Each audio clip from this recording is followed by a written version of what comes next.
rain. Praise your neighbor. This earthquake, hurricane. Thunder clouds and lightning.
be seated. Grace and peace to you, dear ones. Welcome to St. Andrew and to the Earth, Wind, and Hope concert. St. Andrew is an open, inclusive, affirming congregation that welcomes people from all walks of life and beliefs and celebrates the gifts of God's diverse and beautiful creation.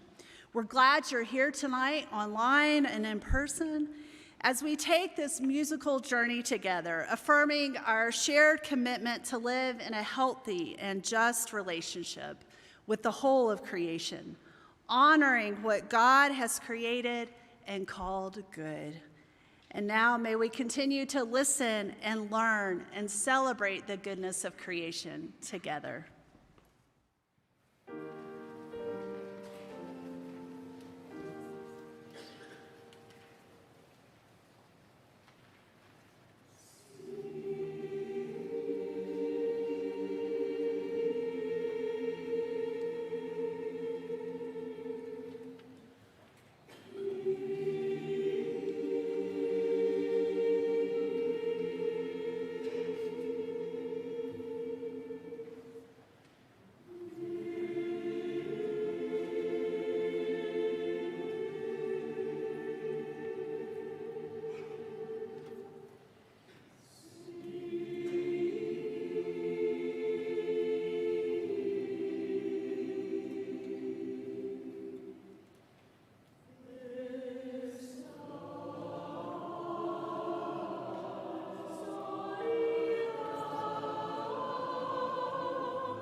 It's foundational to our faith to participate in God's healing of creation, a relationship with God's creation, and to care for the earth is what it means to be United Methodists.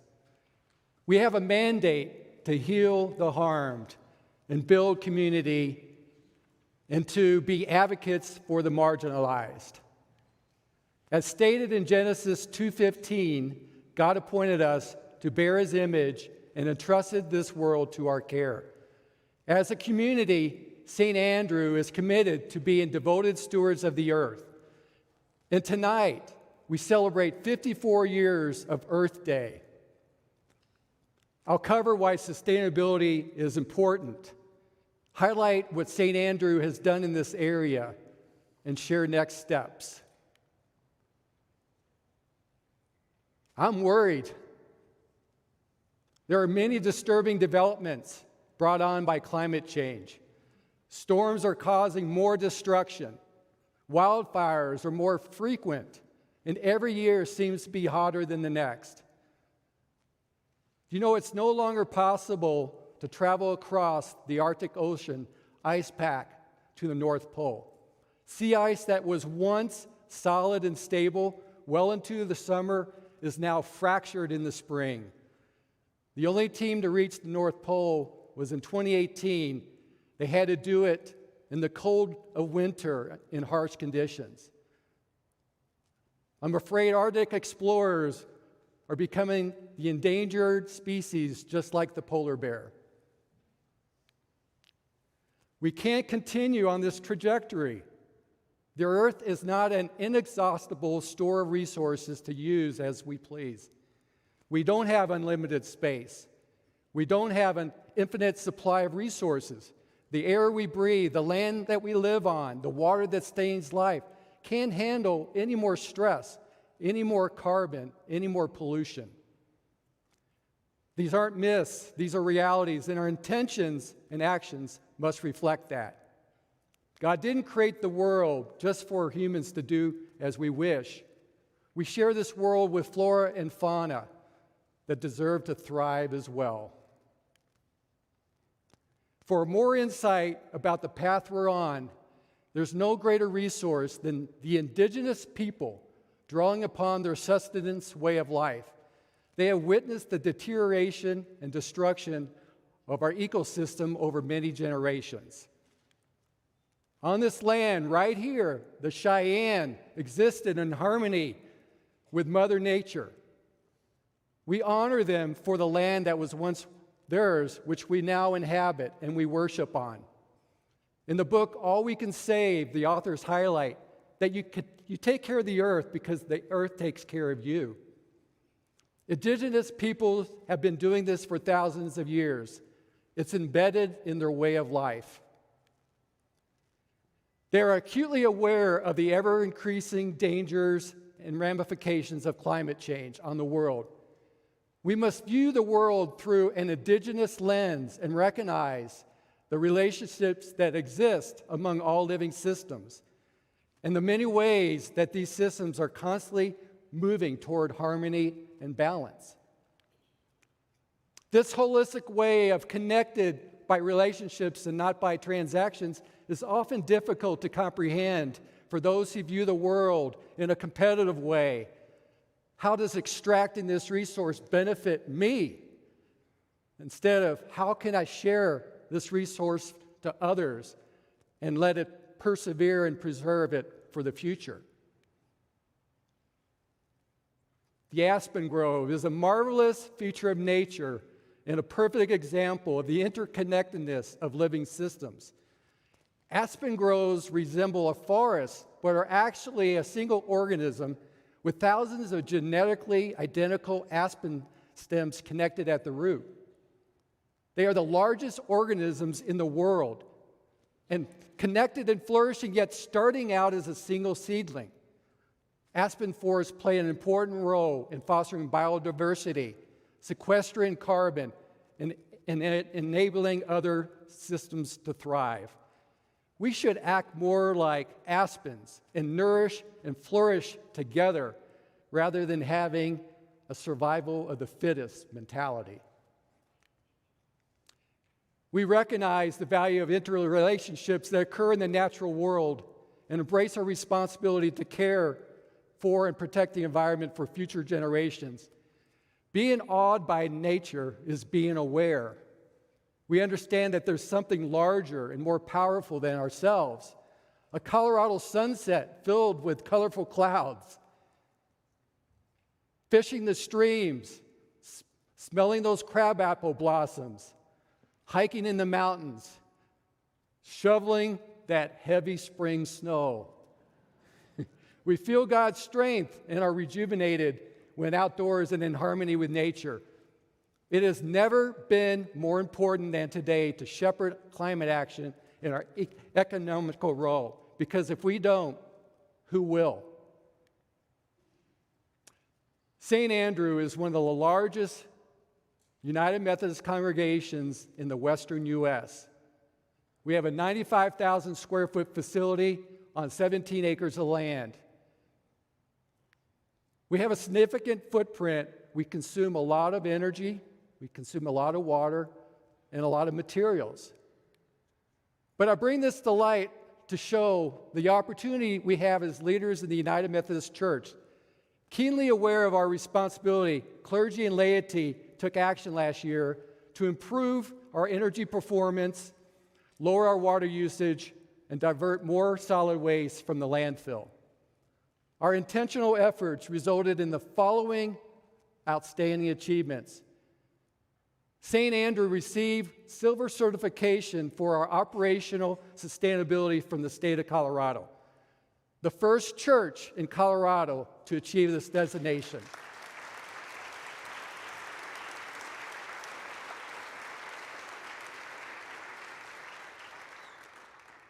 We partnered with CU Boulder to win a $5.9 million award to reduce energy costs across the 5-state Mountain Sky Conference. More than $2 million of those dollars will be directed to underserved, marginalized communities and tribal nations.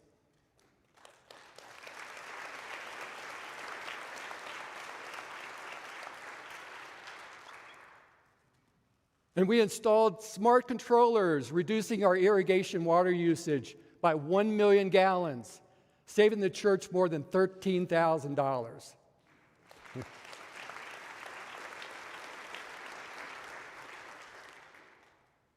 We've amped up our recycling program, increasing collection bins, signage, and education materials around the facility.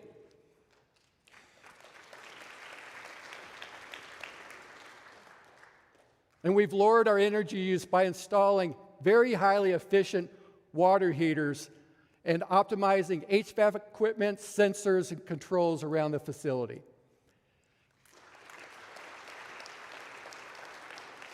And you know what? When you lower energy use, you know what else you lower? Greenhouse gas emissions. They go directly together. So what's next? Despite our achievements, caring for God's creation is an ongoing commitment.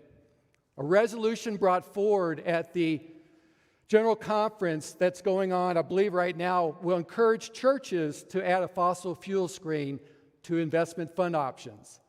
And at the local level, St. Andrew is moving towards an environmental policy, an affirmation that our mission includes caring for the earth and acting responsibly on matters of environmental concern.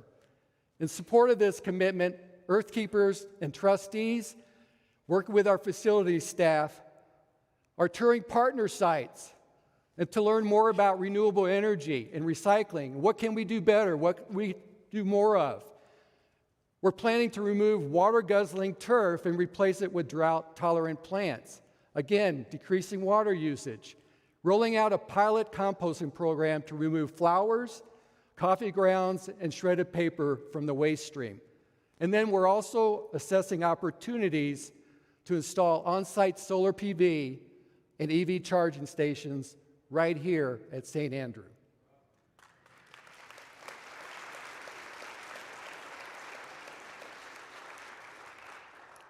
If you're looking for ways to become greener yourself, check out earthday.org, and you can make every day an Earth Day. As United Methodists, we have an obligation to be dedicated stewards of the environment. We all know that sustainability is not always what's doing convenient, but it's what's doing what's right. We don't have to engage in grand and heroic actions to participate in meaningful change. Small acts multiplied by millions of people can make a difference and help transform the world. And we may not arrive at a successful solution at first, but we'll keep on trying until we do. And I know at my own home, I spent 3 years throwing things in a compost pile, and I can't get that thing to compost. But you know what? I'm going to keep trying until I do. American poet and activist Maya Angelou once said, "Do the best you can until you know better. And when you know better, do better." Our continued role at St. Andrew is to show the way, help others get started, set an example for our children and grandchildren to follow. And using prayers and teachings and ministries as our North Star, we can be the beacon shining brightly on the hill. Because when we all lend a helping hand, we can serve and preserve God's beautiful and amazing creation and make a better earth for all.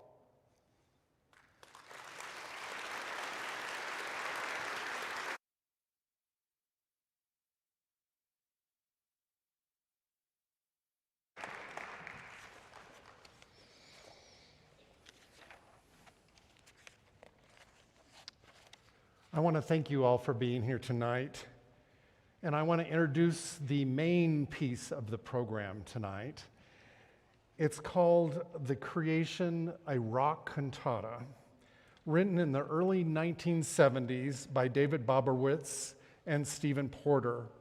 This 13-minute work was published by the prestigious publisher Walton Music and is still performed around the world. Today, we'll have guest director, the esteemed Julia Dale from Rock Canyon High School directing. This will allow me to play with the band. Here is a portion of the interview from David Boberwitz. Sometime in 1969, I heard National Public Radio broadcast Haydn's Creation. I thought it would be an exciting challenge to write a new version for the 2,000-year-old story, but using the late 1960s and 70s rock idiom.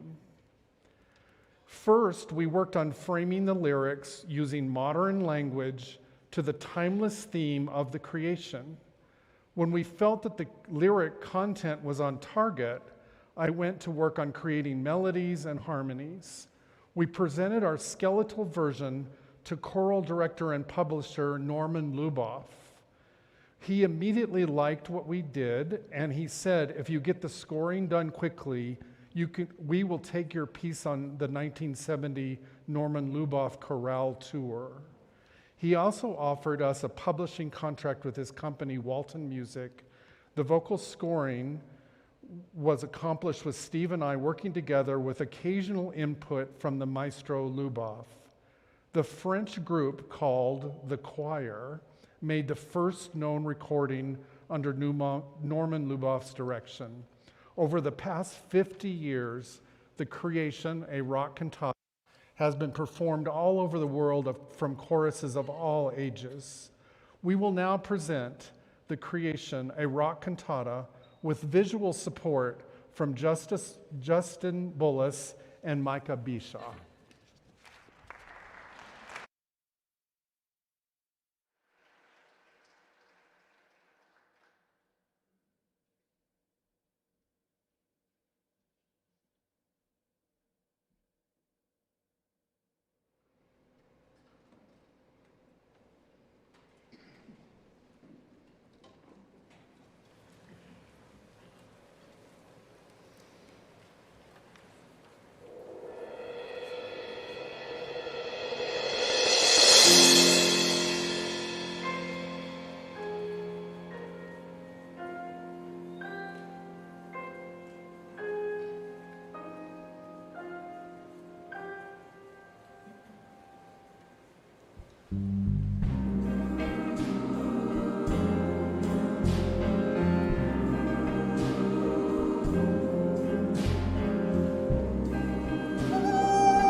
Thank you all. That was good and glorious and groovy.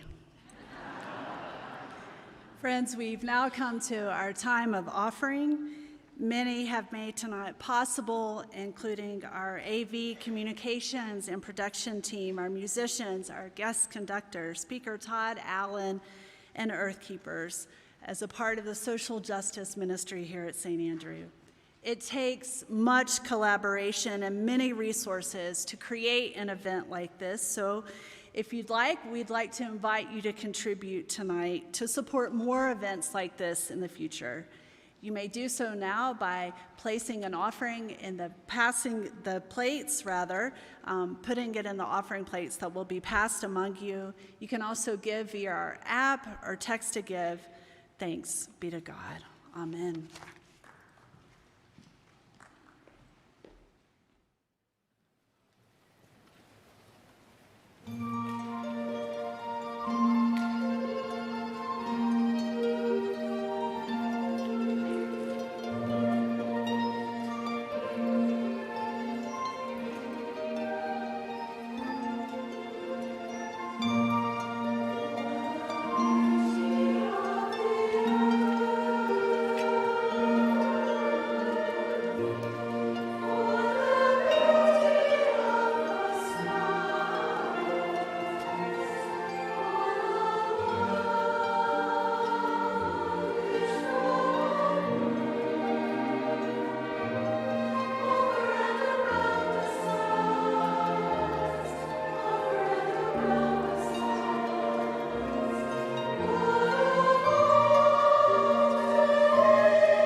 Friends, as we wrap up tonight, hear these words.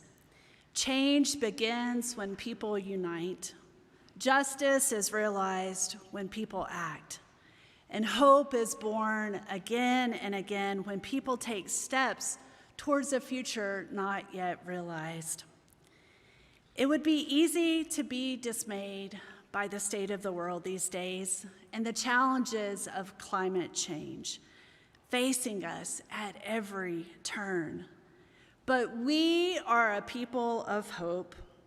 And I'm not simply talking here about optimism, a flimsy, fluffy, sort of pie in the sky sort of hope. No, but a hope grounded in action when we are aware of God's vision for creation, no longer seeing a list of isolated problems affecting people, plant, and animals, but acting as if our lives are interconnected, as if all of creation is one. The word eco, as in ecology, or the natural science of relationships among living things, is derived from the word ecos, meaning family, household, or house. We are called as people of faith to simultaneously advocate for justice for all people, and the planet, as part of one family of God. Our stewardship is the beginning of engagement, faith in action. The impact of climate change is immense, and the humans who experience the heaviest impact are often the ones who have contributed the least to the challenges that we are now facing. We are responsible for the use of resources and can prevent harm to the world's most vulnerable.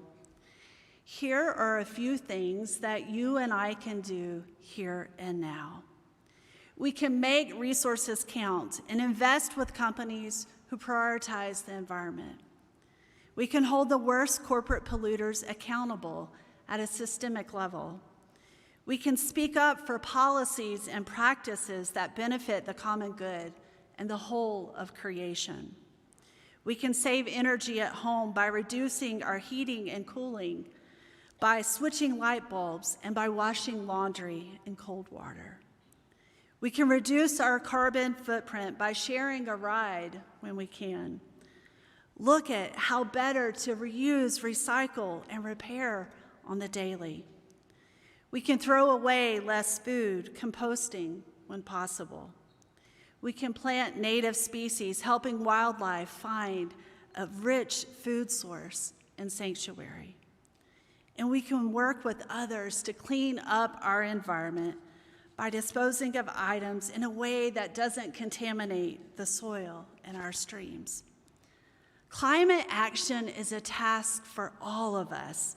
It concerns all of us, and no one can do it alone. But together, as Todd said, and you heard in our music, we can make a difference. Drawing from one of the most ancient texts in religion, I want you to hear this and take this to heart. This text has guided people across time and place. From the Talmud. Do not be daunted by the enormity of the world's grief. Do justice now. Love mercy now. Walk humbly now. We are not obligated to complete the work, but neither are we free to abandon it. For our lives, all of life, all of creation depends on it. May it be so.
join me now in the responsive benediction?